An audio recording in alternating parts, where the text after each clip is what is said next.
You will hear part of a lecture to business students about the use of one particular type of research known as ethnography. First, you have some time to look at questions 31 to 40.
Now listen carefully and answer questions 31 to 40.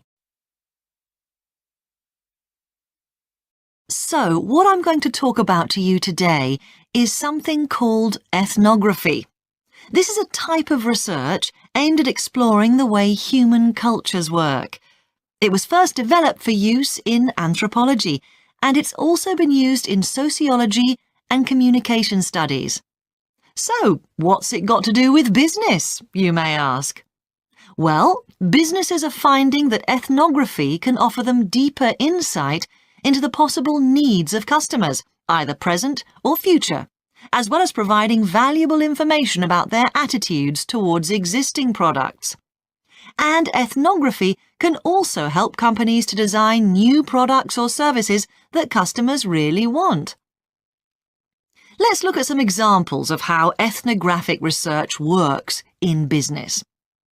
One team of researchers did a project for a company manufacturing kitchen equipment. They watched how cooks used measuring cups to measure out things like sugar and flour. They saw that the cooks had to check and recheck the contents because although the measuring cups had numbers inside them, the cooks couldn't see these easily. So a new design of cup was developed to overcome this problem, and it was a top seller. Another team of ethnographic researchers looked at how cell phones were used in Uganda, in Africa. They found that people who didn't have their own phones could pay to use the phones of local entrepreneurs. Because these customers paid in advance for their calls, they were eager to know how much time they'd spent on the call so far. So the phone company designed phones for use globally with this added feature. Ethnographic research has also been carried out in computer companies. In one company, IT systems administrators were observed for several weeks. It was found that a large amount of their work involved communicating with colleagues in order to solve problems, but that they didn't have a standard way of exchanging information from spreadsheets and so on. So, the team came up with an idea for software that would help them to do this. In another piece of research, a team observed and talked to nurses working in hospitals. This led to the recognition that the nurses needed to access the computer records of their patients no matter where they were. This led to the development of a portable computer tablet that allowed the nurses to check records in locations throughout the hospital.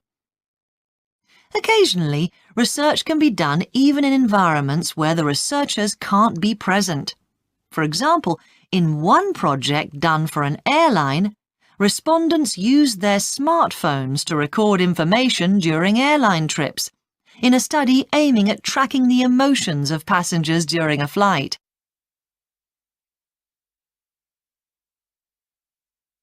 So, what makes studies like these different from ordinary research? Let's look at some of the general principles behind ethnographic research in business.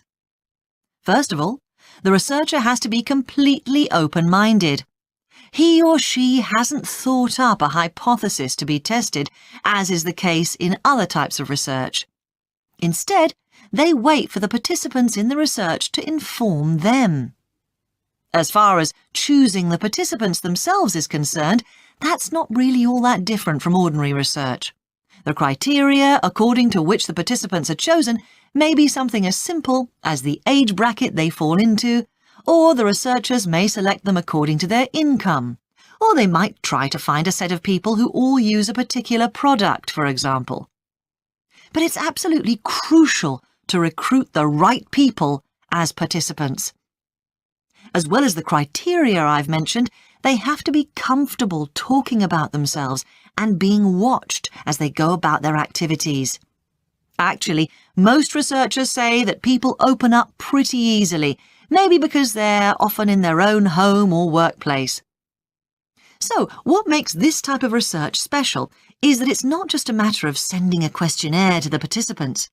Instead, the research is usually based on first-hand observation of what they are doing at the time.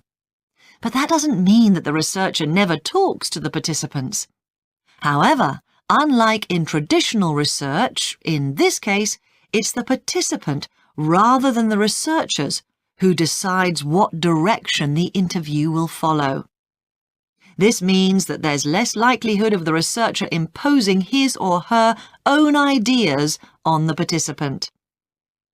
But after they've said goodbye to their participants and got back to their office, the researcher's work isn't finished. Most researchers estimate that 70 to 80% of their time is spent not on the collecting of data, but on its analysis, looking at photos, listening to recordings and transcribing them, and so on. The researchers may end up with hundreds of pages of notes. And to determine what's significant, they don't focus on the sensational things or the unusual things. Instead, they try to identify a pattern of some sort in all this data and to discern the meaning behind it. This can result in some compelling insights that can, in turn, feed back to the whole design process. That is the end of section 4. You now have half a minute to check your answers.